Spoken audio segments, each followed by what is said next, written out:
Well, winter's starting to draw in very fast now. It's getting very cold and damp, especially in the morning. So maybe it's about time to put the superbike away for a couple of months, keep it nice and clean and shiny. Well, if you do that, what's your alternative? You could use a car, of course, but then you'll be stuck in a traffic jam on a motorway all day. Not a lot of fun. You could, of course, use a little scooter. Well, the trouble with little scooters is, well, they're little, aren't they? And if you do use a motorway, you'll struggle to keep up with the rest of the traffic.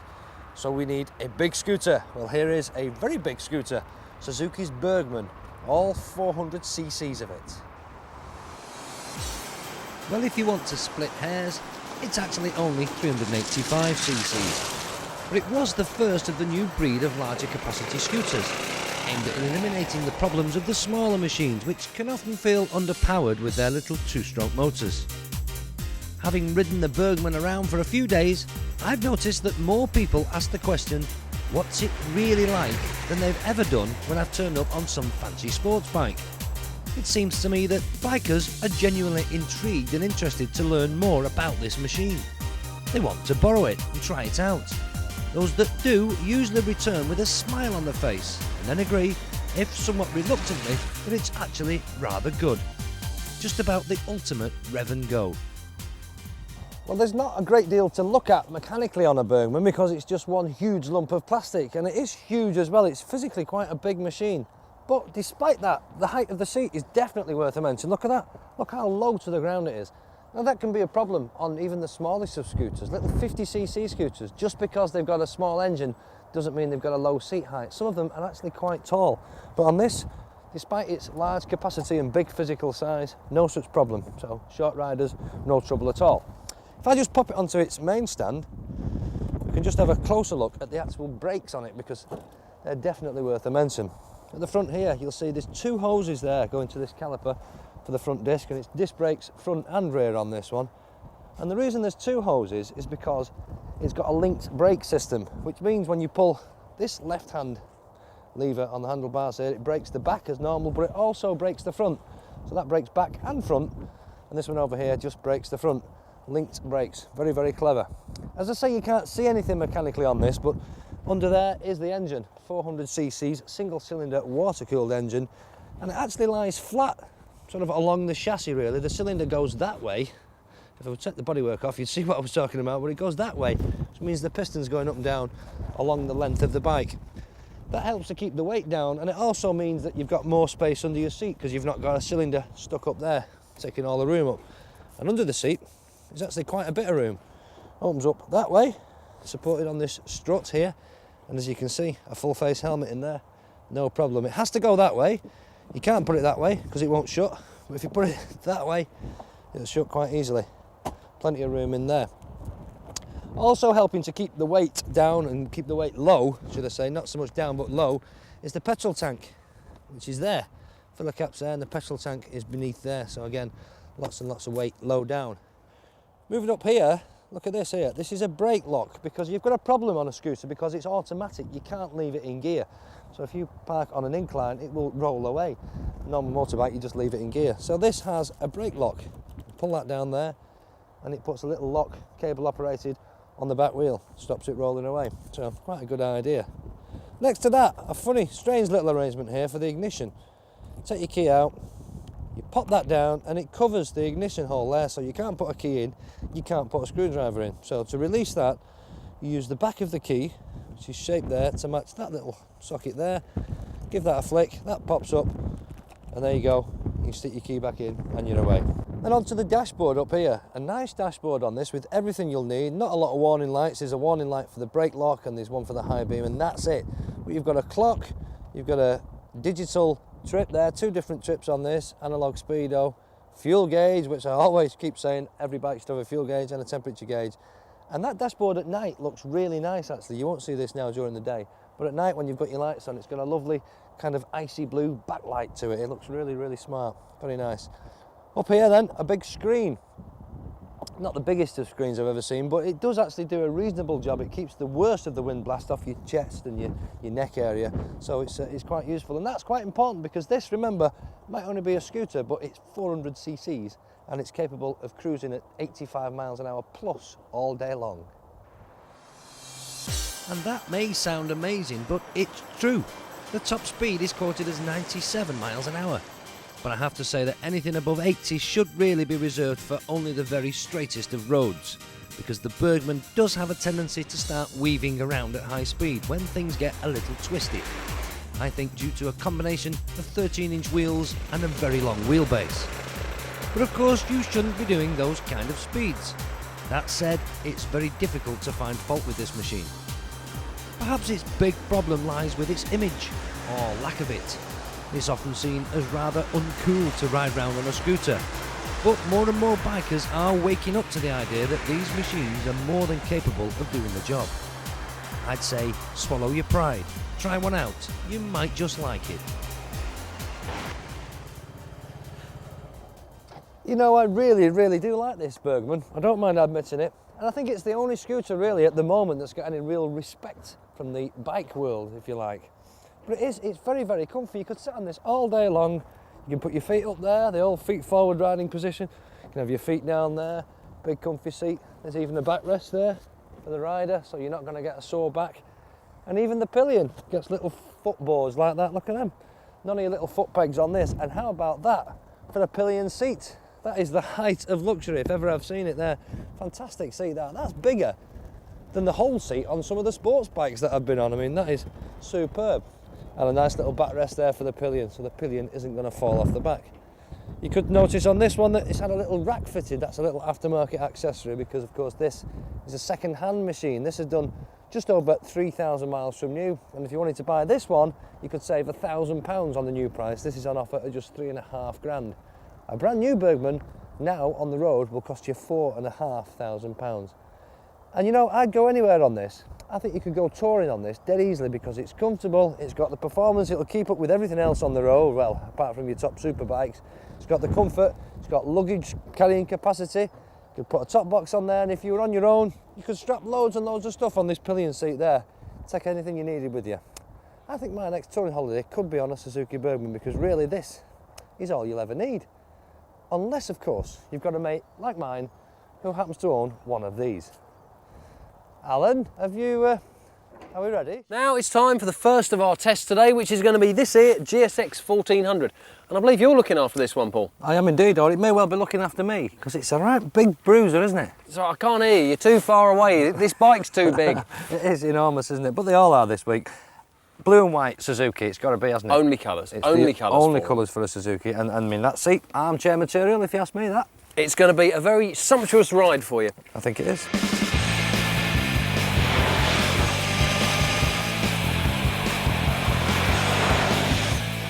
The Suzuki GSX 1400 screams good looks, ability and attitude. It's been around a little while, it's not exactly brand new for this year, but for many people it's still the muscle bike to own.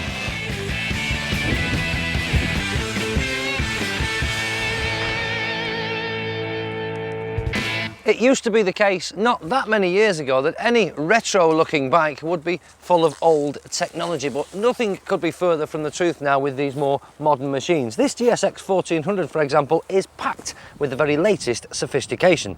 Just a look at the clocks, for example, will tell you that this machine is now high-tech. We didn't have displays like that on the muscle bikes of the 1970s. The motor is, of course, now fuel-injected, and it features a very clever dual-valve ignition system, which they say improves throttle response and gives you more MPG. So Suzuki have done a great job of making a very new engine look very retro. Despite its enormity, the GSX is really well mannered and well balanced on the road. It weighs 228 kilos, but even so, it won't object to being hustled along twisty lanes. Now, I know it's not a major selling point on a bike like this, but it's certainly worth mentioning this huge cavernous hole under the seat. Look at that, it's massive. You don't find that often on bikes these days. Still got the tools at the back, but there's loads of room there for a lock, set of waterproofs and maybe a couple of sandwiches for lunch as well, but probably still not big enough for my wife's handbag. Speaking of pillions, this is possibly the best bike in the world on which to take someone for a spin that's never been on a bike before. I could live with and ride this bike every single day of the year and never ever get bored. Okay, it's not got the performance of a modern sports bike, we know that, but it has got loads and loads of street cred and it's very, very comfortable to ride. The trouble with retro-looking bikes is that some of them are so obviously modern bikes with chrome bits stuck on here and there just for effect. That's not so with the GSX. So it's over to the scoreboard for the GSX 1400. For styling, 8 out of 10. Looks the business, but would look better if it still had the old white wheels. Performance, 7 out of 10. A great smooth engine, but lacking just a little in the mid-range.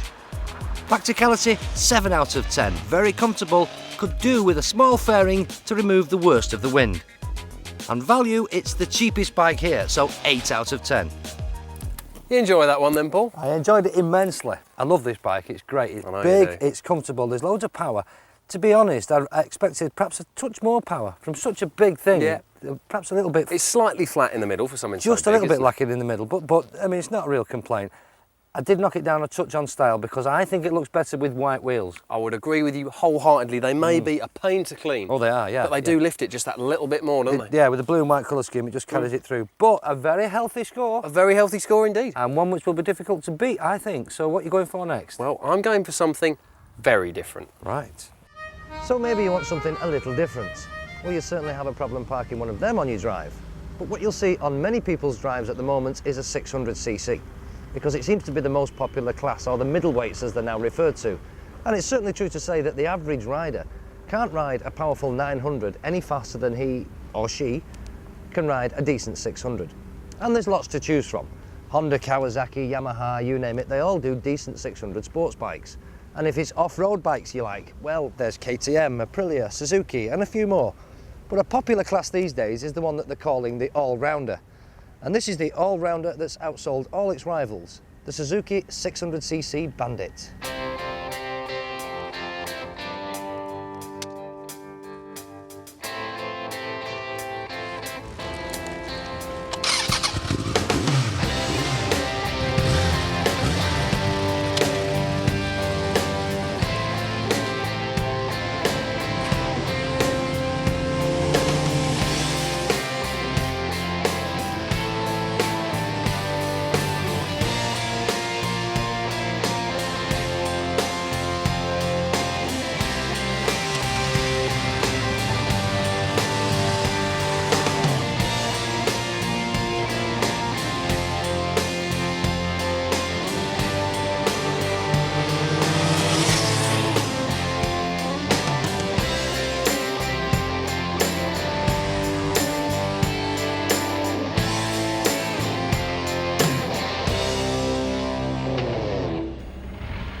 What is it with you cameramen and boats? Just forget the boats today, with bikes today. Now I said it had outsold all its rivals. Well, that really depends on how you interpret sales figures. You see, the top selling bike for many years now has been Honda's brilliant CBR 600. But unfortunately for Suzuki, the Bandit actually comes in 2 versions. There's this version, the naked unfaired version, this is the GSF 600, and then there's the GSF 600S, which is a half-faired version. And unfortunately, in the sales figures, the sales charts, they're actually classed as 2 different models. But if you add both the figures together, you'll find they absolutely outsell everything else on the road. And why? Well, because it's so damn good at everything. When it was launched in 1995, a Bandit like this would have cost you just 4 grand. And now the price is up to a touch over 4,700 for this version, the naked version. You still get an awful lot of excitement for your money. And if you want the half-faired version, that'll cost you round about an extra 300 quid to touch over 5 grand on the road. So what do you get for your 4,700? Well, you get the same engine that Suzuki use in their RF 600 sports bike, slightly detuned, but still not a bad performer. Capable of delivering around 78 brake horsepower, and it'll take you to a top speed in excess of 125 miles per hour. Although, if you're planning on going anywhere near that for more than a few miles, you really need neck muscles like Mike Tyson, or better still, by the half-faired version, it's a lot easier to hang on to at high speed.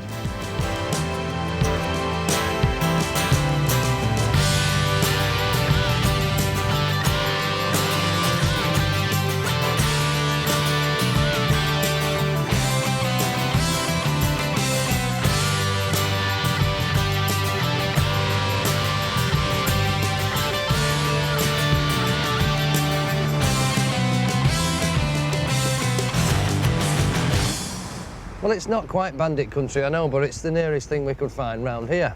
Anyway, it's better than looking at another chuffing boat, isn't it? On to the real Bandit. You know, there's nothing that special really about the engine, about the brakes, the chassis, or anything else for that matter. It's a fairly basic bike, a kind of retro-looking, sort of simple-looking machine. Just all works so well when it's packaged like this. You know, when it first came out, the Bandit, people referred to it as a parts bin special. Can you believe that? Well, how we live and learn, don't we? The Bandit's got to be a serious contender for maybe the best value for money of all time award. And if you're not turned on by fancy graphics and race replicas and fairings and going fast and all that, you still want to have a lot of fun, then maybe this would just fit the bill.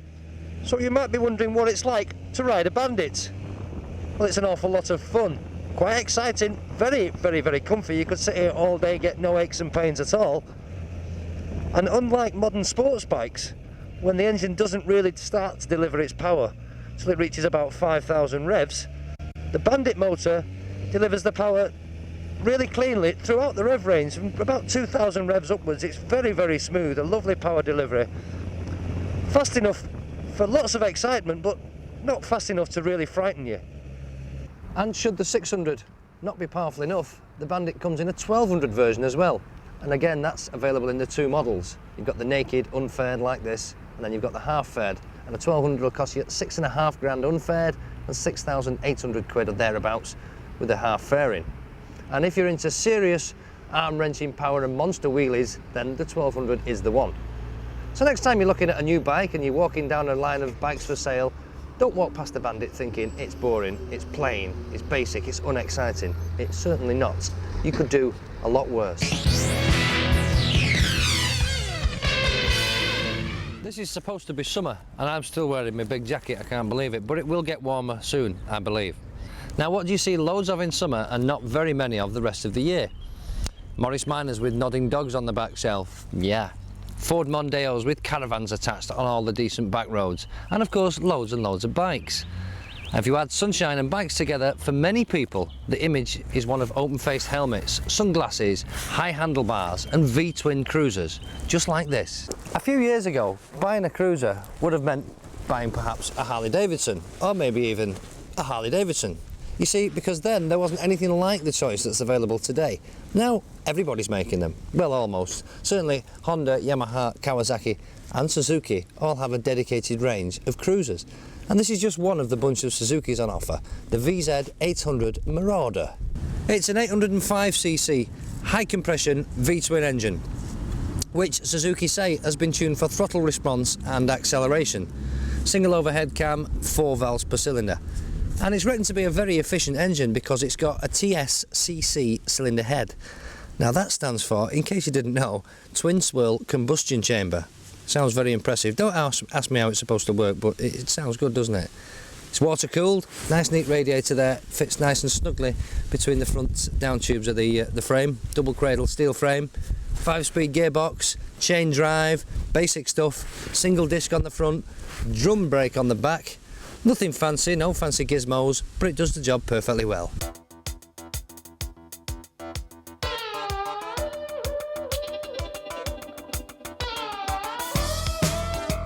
Remember, it's a cruiser. That means a low seat.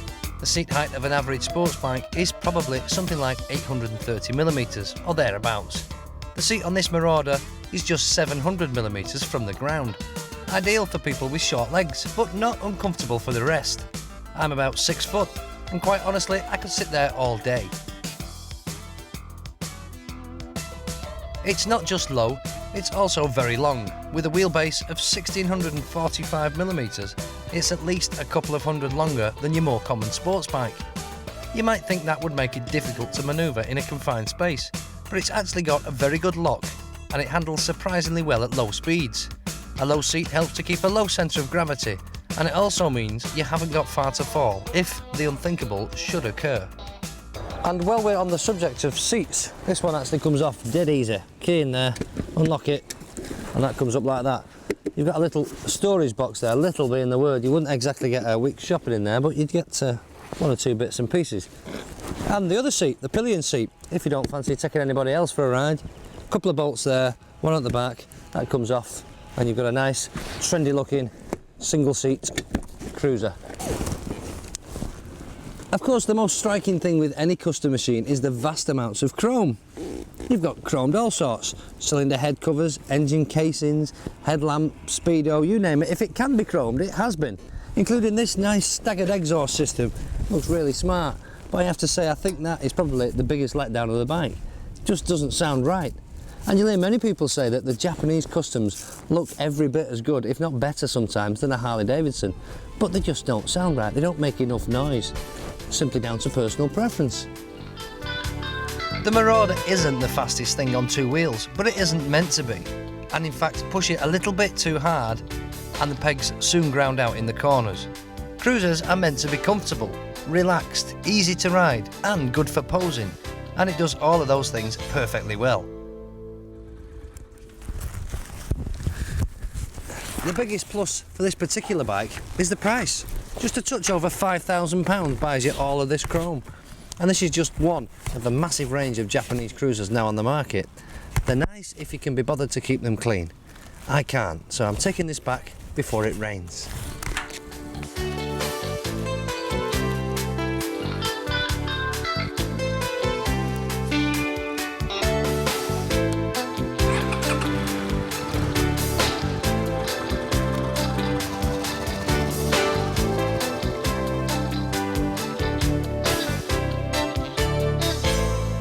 12 months ago to this very day, and on a beautiful day like this, I rode the TL1000S. You remember this was the bike that people couldn't handle, or at least some couldn't handle? Well, things have moved on since then, and now we've got the TL1000R, and this is it. So what's so new? The first thing that strikes you on the 1000R is this massive fairing and an equally massive headlight. The S, if you remember, just had the half fairing, and another big difference, which you can't mistake, is the frame. This one's got a beam frame, very much like the GSX, whereas the TL1000S had that trellis frame. And the other distinctive feature is this tail seat unit. The seat itself is massive and very squidgy, but this part here, which rather looks like a duck's rear end, to be perfectly honest, in there is a compartment that in fact I reckon you could actually fit your pillion passenger in, let alone on. But you can detach this and put a seat squab on it. You do get the seat squab with the bike, so don't worry about that. But there's more than the style about this bike. Style is the sort of minor thing, might be a marketing ploy. But this bike was really designed by Suzuki to be a contender in world superbikes in the future. And so let's look at the sort of technical parts to this.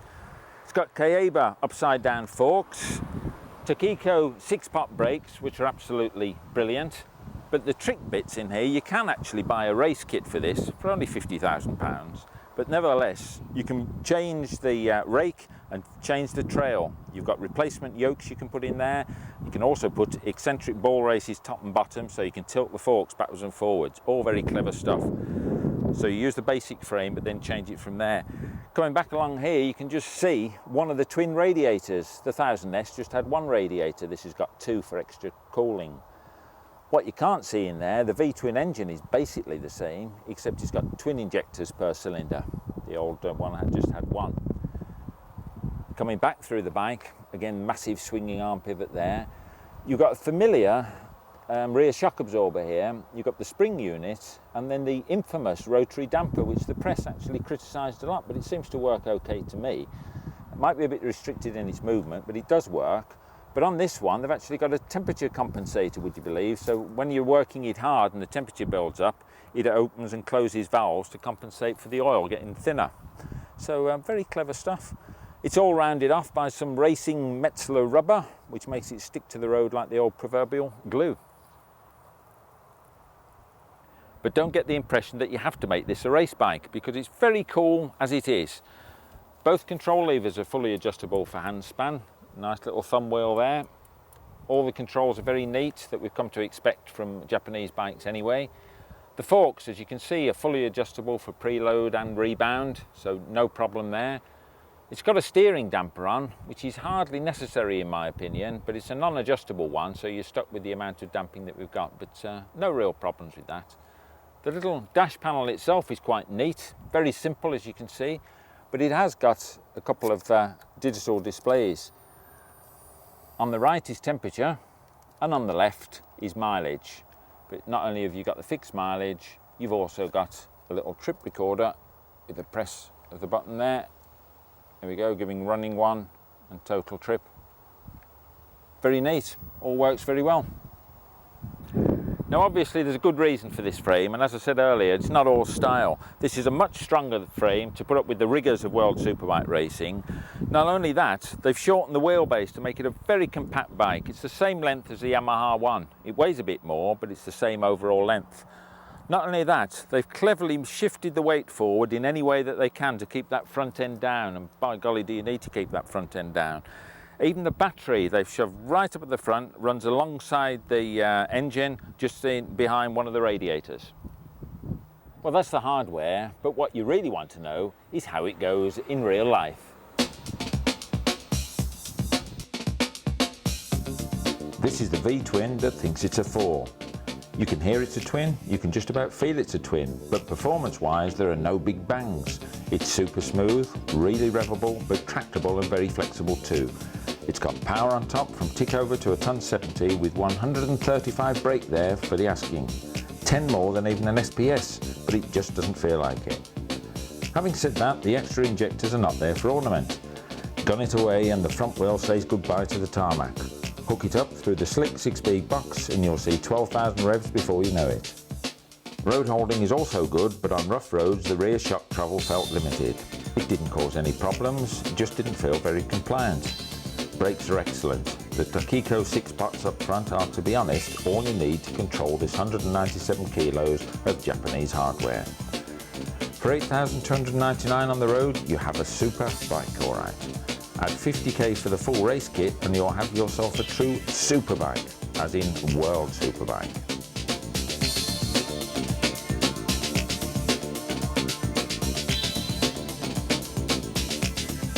Okay, so if I said name the bike, you'd say GSXR. But which GSXR? You'd have a 50-50 chance of being right. It could be a 600, it could be a 750. And while I'm stood in the way of this badge on the back, you'd really never know.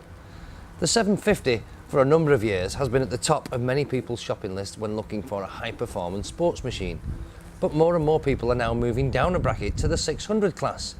And it's fair to say that Suzuki have never really had a serious contender. That was until 1997, when they released this, the GSXR 600.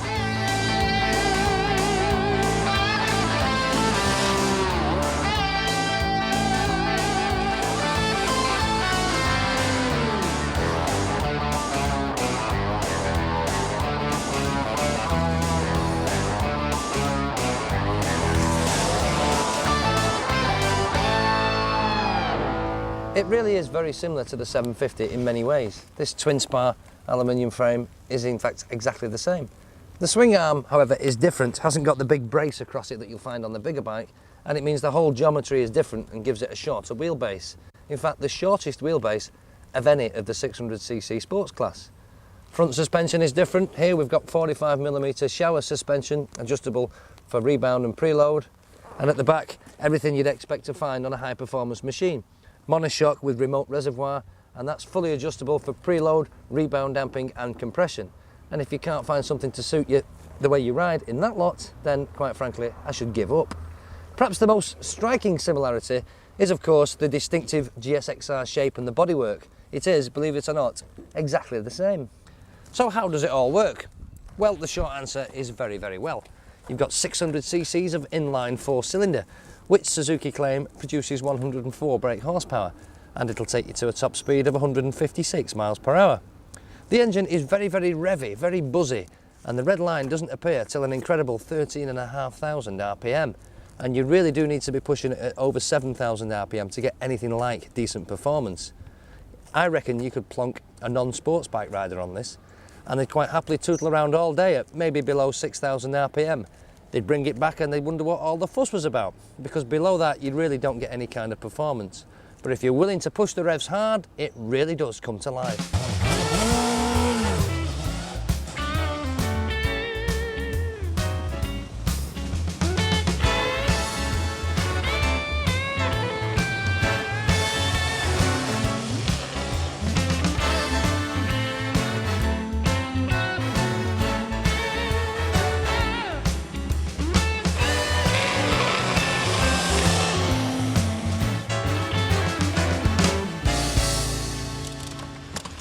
So how does it compare to other 600s? You'd have to say it's not as comfy as Honda's CBR 600, and it hasn't got the same smooth power delivery as Kawasaki's ZZR 600. But if you're into more racy lines and a more racy riding position and you're prepared to work the engine hard, then it's a good choice. Talking of riding positions, something that you'll notice when you get on one is if you're not riding like this with your head on the tank and you're a little more upright like this, then it's actually difficult to see the speedo and the rev counter because you're looking through the top part of this clear screen here, and if that was a tinted screen you'd have no chance of seeing what was going on. Just that's the way the curvature of the front is, and it's such a racy look that it's a small price to pay, I suppose. Talking of racy looks, if you want to go for the full racetrack look, you can do this little trick. Pop your key under there, release the latch and remove the pillion pad, and you can replace that with a rear cowling there. Converts it into a single seat and makes it look a bit more racetracky. And let's face it, you wouldn't want too many people to spend too long sat on that, would you? And while we're at the back end, if you get turned on by rubber, you've got a rubber fetish and you're into big fat rear tyres, then you'll like the 180 section fitted to the rear of the GSXR. I think it's fair to say that the GSXR hasn't exactly taken the 600 sports bike class by storm, not because it's overpriced. £7,200 compares very favourably with everything else in its class. It's probably because it's a bit more radical, it looks more racy, it looks more like a race rep, more of a race thoroughbred. And because of this and because of its motor, it requires a slightly different riding technique. You really have to work the engine quite hard, keep the revs up to get the best out of its performance. So if you're into high revs and precision racetrack handling, then here it is.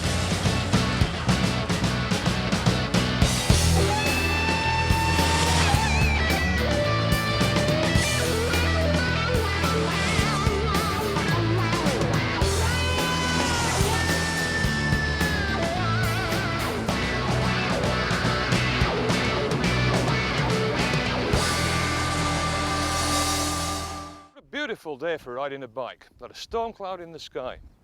If, like me, you're a fan of big trail bikes, you're going to like this, because big trail bikes just got bigger, badder and meaner. This is the V-Strom. Suzuki's DL1000 V-Strom is the latest entrant into the increasingly competitive big trailie market, and as such goes head to head with established market leaders like BMW's R1150 GS and Triumph's Tiger, as well as younger pretenders including the Honda Varadero and Aprilia Caponode.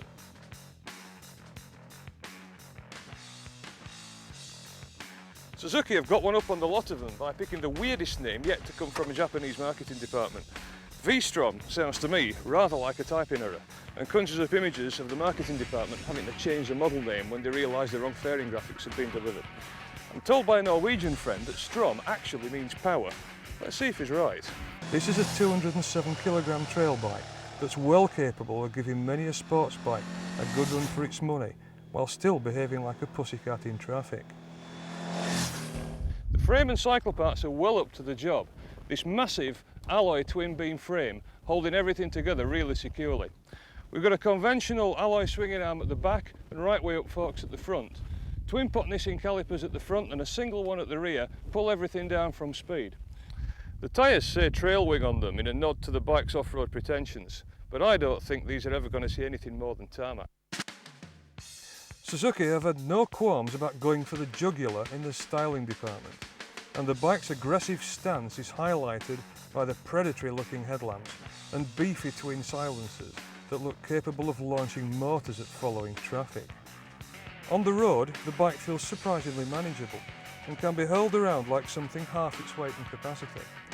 It's reassuring, forgiving and comfortable, and the high riding position lets you exchange nods with lorry drivers whilst looking disdainfully down at the swarms of Mondeos beneath you.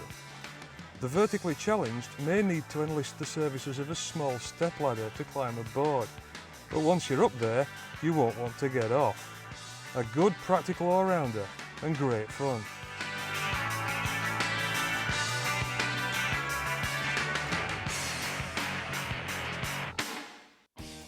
It won't quite eat Fireblades for breakfast, but it has more than enough power for most of us. Power delivery is strong and a smooth torque curve makes the bike easy to handle in traffic. The chassis and brakes are well up to the job and the bike feels safe and forgiving to ride. For performance, 8 out of 10. This big, tall riding position may not suit everybody, but it rivals my favourite armchair for comfort with great vision all around. The fairing's surprisingly effective at speed too, keeping the worst of the wind blast away from all the rider, apart from maybe a little bit to your head and shoulders. For comfort, I've got to give this bike 9 out of 10. Some of the fasteners and the disc centres may begin to rust fairly quickly if neglected, and some of the plastics are a bit, well, plasticky. But paint finish is good, and those stainless exhausts should last almost into the next millennium. For build quality, 6 out of 10. So what do you get for your money? At £7,350 on the road, the V-Strom's pretty good value, managing to undercut both the Triumph Tiger, the BMW GS and the Marauder. But watch out for the Yamaha TDM 900 galloping up on the inside at just a few pounds cheaper. I think the V-Strom gives you a lot of bike for your money, but you must be prepared for some depreciation. For value, I give this bike 7 out of 10. It's a big, mean and tough looking bike that looks like it could crush the opposition with a glance. Only the misspelled fairing graphics mar the image slightly. If Suzuki rebadged it as a V-Strom, I'd have to give it 8, but for the time being, 7 out of 10 for street cred.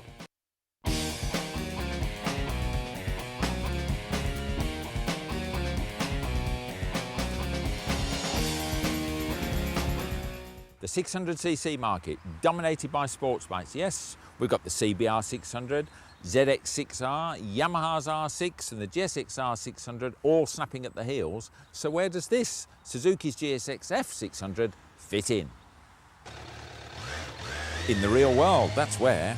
Sure, its power at 80 brake is down on a sports bike, but it's got more power than a 1.4 Ford Fiesta, so it's not exactly underpowered. In fact, the retuned GSXR motor is a perler. It's smooth and torquey and ideally suited to a sports touring middleweight like this. And talking about touring, look at this. Might not be very fashionable, but it's got a centre stand. And that's ideal when you're touring because you can store your luggage on the back, strap it onto the old bungee hooks there. It's great, and also it's good for maintenance because you can adjust the back chain. In fact, I think no bike should be without one. So what else have we got? Well, up the front, this fairing, really neat, very smooth, faired in. It's not massive, but it does the job and it's surprisingly effective. Here you've got really good mirrors. And I mean, these days they are more and more important, but it's really a treat to see everything that's behind you instead of just seeing your elbows. Inside the cockpit itself, instruments, nothing that fantastic, but everything's there that you want, including the old fuel gauge. And as you can see on top of the forks here, they're adjustable for rebound damping. Down at the bottom, again, nothing fantastic, but the brakes, 4-pot calipers, 2 of them, no problem. Stops the bike. Again, this is a real world bike. What more do you want? And at the back here, the rear suspension, that's adjustable for preload and rebound damping. Not exactly easy to get up, but nevertheless, it's tucked up under there. You can do it. And it all works very well. Some might not like the round styling, but I think it suits its role well. It's an all-rounder, you see. Anyway, the riding position is relaxed, the fairing very effective, and the motor, as I've said, is as sweet as a nut. Derived from the air, oil-cooled GSXR, it can really motor if you want, but it's just as happy burbling along in the mid-range. Weight-wise, it's a reasonable 200 kilos, and the suspension is more than adequate to cope. It's compliant but not soft, and the handling is fluid, safe and predictable, making for a relaxed ride. And that's all helped, of course, by this massive seat. Plenty of room for 2 up, and also you as the pilot sit in this, not on it. But also, underneath there, if you just lift off the old seat, Suzuki say there's 4.5 litres of storage space under here, and you can see it, there's that big trough down the bottom there where you could put your waterproofs in. You've got this space here for a U-lock, and the tail in there for your tools. All very useful stuff. And what you can also see, of course useful for a touring bike, is this, the old grab rail for the pillion passenger. Just a job. Reinforces its touring capabilities are the old bungee hooks. You've got one there, one there, one there. That's 6 points altogether to get those old bungee elastics on. You can see the old helmet lock there. And also, if you look up on the fairing here, we've got the fuel tap with a reserve position on it and a priming one. Really useful. As you know, most bikes just got warning lights these days, but you can't beat a reserve. If we come to the rear end, very appropriate that. This tyre looks narrow by today's standards, 150mm cross section, but it's adequate for the job. It's sensible, remember. Now while I'm here, you can't really forget this or omit it. What does it remind you of? A baboon's bum, I'd say, but perhaps that's a bit unkind. But anyway, on to more practical things. Silencer down there, all stainless steel system, right from the end can right through to the engine. So if you're an all-weather rider, this could be the bike for you. So what's wrong with it then? Nothing, absolutely nothing. And why don't we see more of them? Because we want to be noticed, it seems. This one, you see, is for the thinker, the one who thinks more of his pocket and his bum than he does his image. It'll do everything most of us are capable of, and at 5,174 list, or just 4,199 for this parallel, I have to say it's a bit of a bargain. Born again's think again. This could be for you. 1.4 litre engine, nothing special, especially in a small hatchback. But the thing is, with a 1.4 litre engine in a car, it will take 4 people on the holidays and shopping, no trouble at all. So what would a 1.4 litre engine be like in a motorbike? No, I don't mean an old Corsa engine, I mean this, the engine in the new GSX 1400 Suzuki. Yes, 1400 cc's, or 1402 to be exact, of 4-cylinder muscle, all bolted up in a neat retro-looking but brand new bike frame. We might have seen big 4-cylinder engines before, but not this big, and it really does feel it. Not in an intimidating way, just in an effortless, gentle giant way, the sort of feeling you get as a jumbo jet takes to the skies. And that's due to its massive torque, all 93 foot-pounds of it. That's a third more than the 1200 Bandit. But what else would you expect from such a massive motor? Just look at it, it absolutely dominates the bike. 1400 cc, big cubes as the Americans would say. Close fins there, more pronounced fins at the top, but these are real fins, they're not just for decoration, because this engine is in fact based on the 1985 GSXR motor. It's been updated, of course, completely redesigned, but that's why they've kept these fins here. It's oil and air cooled, hence the little radiator up there. They've redesigned the head, narrower valve angle for better breathing. It's got fuel injection, of course, and it's got a balancer shaft at the back for smoothness. But there it is, all looking very proud there, big chrome pipes, very retro, polished cases. Looks a treat. Now it's not mega GSXR FOW powerful at 106 brake horsepower, but with all that 93 foot-pounds of torque, it's certainly powerful enough for this style of bike. After all, there's no wind protection. But there's something about this upright riding position that inspires confidence. You can hustle it along, and its neutral handling makes slicing through bends a real pleasure. At 228 kilos, it's substantial, but it doesn't feel at all heavy, and the suspension is superbly matched to the task. Now granted, these forks look like something from the 80s, but they're not, of course. Brand new again. Big 46mm stanchions, you never used to get those in the 80s. So we've got a retro look, but bang up to date. And they're fully adjustable. You've got your preload at the top there, and your rebound damping, compression damping down at the bottom there. And look, nice gold calipers as well, and 6 pots at that, clamping up on 320mm discs, alloy wheel of course. And then coming up the top here, we've got a nice chrome headlamp, very retro-ish, and the chrome instruments. Reminds me of the old Kawasaki Z1 up there, but very neat. Now I'm off the bike, you can actually get a decent look at this seat, and it really is a big seat and very, very comfortable. As I've said, the seat height isn't that high, only 790mm, but it's nice, comfortably padded, and it's stepped as well. Pillion passenger has got a nice squab as well. But not only is it big to look at and big to sit on, it's big underneath. You just unlock the old seat here. Under there, just look at this absolutely massive storage compartment. Take the handbook out. Under this tray here, separate little tray, you just click that out, the battery sits under there. But see all that space, you can get a U-lock in there, you can get waterproofs in there, tool roll sits in the back there. You could even get a small one-man tent in there, I reckon, but I've never seen such a massive area on an ordinary bike. It's almost scooter-like, isn't it? Put the seat back. And not only is it comfortable, you've also got these handy little bungee carrying things. Now I know you've seen these before, you can hook your bungee hook on there, but also you've got this one which is very neat, this fold out one there, far better than putting a bungee hook around the indicators, which I know it's all too easy to do, but that's much stronger there, and neatly folds away, one each side. You've got another one there, again nothing new there, but I like those fold out ones. On the road, this parallel example will cost you £5,899. At this price, it's no more than the Bandit, but I'd say it's worth extra because no doubt about it, this is an in-your-face, no-mistake motorbike. To me, it's much classier than a Bandit, and while not in the same stable as Suzuki's own highly flickable GSXR sports bikes, who cares? shooting the breeze on the GSX 1400 takes on a whole new meaning. You know, a bike should be for life. And not just for Christmas, but sadly that isn't always the case. As riders become more experienced, they tend to go for lighter, powerful, and a for sale sign can easily pop up. But if you're the type of person who likes to grow with and not grow out of your motorcycle, then don't overlook this slinky little number. It's the Suzuki SV650S, and it could be right up your street. The bike is built around a 90-degree 645cc V-twin featuring double overhead cams and 4 valves per cylinder. Its design is derived from its larger siblings, the TL1000S and the TL1000R. Despite the bike's competitive pricing, make no mistake, this motor is absolutely the very latest in technology, producing 70-odd horses at 9,000 RPM.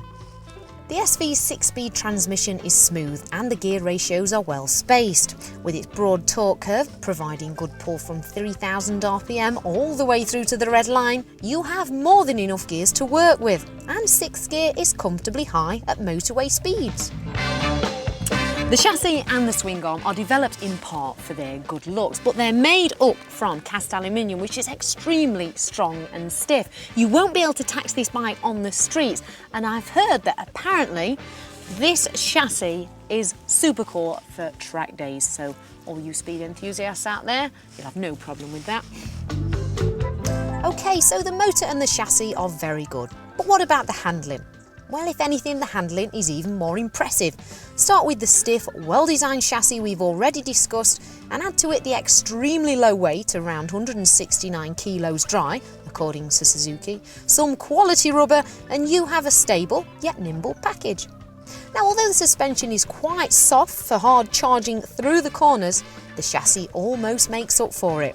Besides, the softest suspension turns out to be perfect for most everyday riding purposes.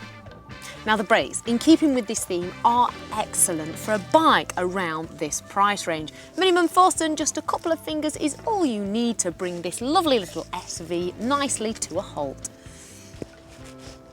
So the SV is light, it's nimble, it's easy to ride, it's predictable and it's fast. Not only that, but it's well priced, so what have we got so far? Well, it's looking good, but let's check out those scores on the doors. I reckon it's a truly impressive bike that'll satisfy both the novice and the more experienced rider. Power is there, it's plentiful, and it's delivered in a characterful way. The brakes have plenty of stopping power, and this chassis is an absolute joy. So I reckon, to sum it up for performance, we'll give it a generous 9 out of 10. Comfort, well, it is biased more towards a sportier riding position, and that can be a little heavy on the wrist for someone who's smaller and a bit lighter like myself, although the overall comfort factor is there, and I reckon this little SV deserves 8 out of 10. And that brings us on to quality of the bike. It's build quality. Let's give it 9 out of 10. You know, those Japanese really know how to put a bike together. And for the price of this bike, they've used high quality components and there's a lot of workmanship gone into it. You know, it's not that easy really to find a bike that's as happy cruising up and down the motorway as it is tearing around a racetrack, and all for the bargain price of around £4,800. And for that, this SV deserves another 9 out of 10. Now let's talk street cred for a minute, shall we? This isn't a bad looking bike. I mean, it will blend in with most other bikes at the traffic lights. It doesn't exactly jump out at you, but if you want to go the whole hog, fit a natty little exhaust on the back and it'll sound just like a Ducati Superbike. And for that, for now, it earns a street cred figure of 7 out of 10.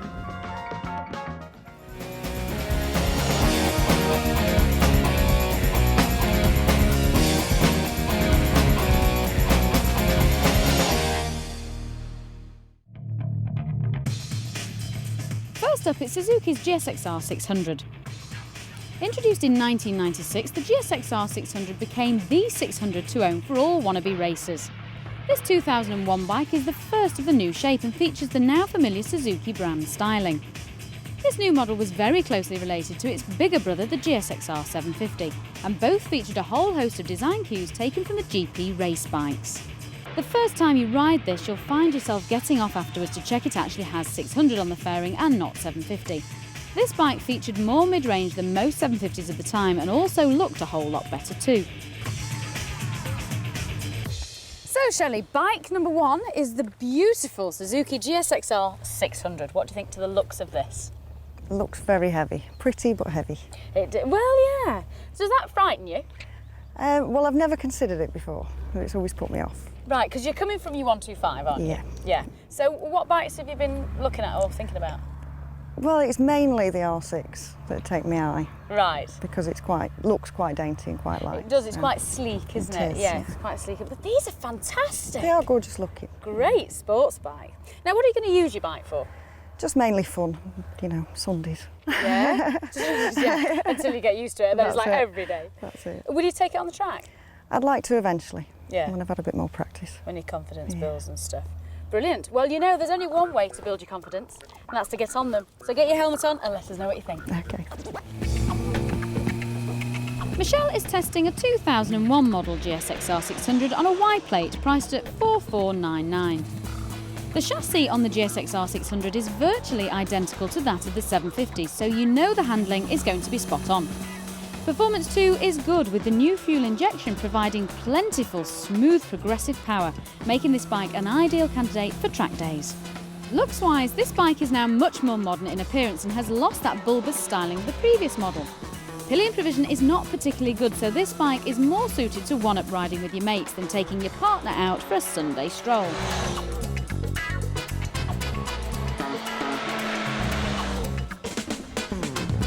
So Shelley, are you a Suzuki lady? Tell me what you think. It was brilliant. Was it? Loved it, yeah. Yeah. Tell me why. What was the handling like? It was just so easy, really smooth, but the acceleration was there. It was just really easy to corner, which is the one thing, you know, I'm worried about. Well, you were worried about the weight, weren't you? I mean, how was that? It was really light to what I expected. Yeah, Wonderful. really brilliant. Because they're quite, I mean, really, these in the 600 category, I think, I'll probably have lots of people say different, but I think these are quite, they can be a handful. You know, they're all there, really. Yeah, They're nice, nippy. Felt really controllable though. Yeah. Even though the power was there, it didn't scare me in the corners, which is the main thing, really. It was a big leap, 600 from 125. I mean, that's a serious lot of power. So brakes and things like that, all to your liking? The brakes were quite soft, but they still worked really well, so I didn't have any trouble on that. It's a really nice bike. Yeah. I can't fault it. It's an extreme. I love it. It's quite an extreme position on these though, because they are an out-and-out sports bike. Yeah, it is what I'm used to though, because I tend to, you know. Of course, yeah. And the seat, that's a nice comfy seat, It is, isn't it? Yeah. And you take the other half on the back? I don't think he'd have the nerve. Well, not yet, anyway, until you start whooping past him. Yeah. So, I mean, you like the bike? Yeah, I think it's lovely. You can't fault it? Not a bit, no. It is quite tall, but then again, I can cope with that You're because not it's not short. too heavy. So, Yeah. it's Yeah. great. So we like it then? We do. That's really good. Well, at this point, I'd like to take you to the scoreboard and see what you give the Suzuki GSXR 600. So, Shelley, what do you give the GSXR for style? I'd give it an 8. It's a lovely looking bike. And performance? 8 again, surprisingly. I didn't think I would. Practicality? 6 because sports bikes aren't practical after all. Second that. Reliability? I'd say an 8. I haven't heard anything bad about them. And value for money? A 7. It's not a bad price at all.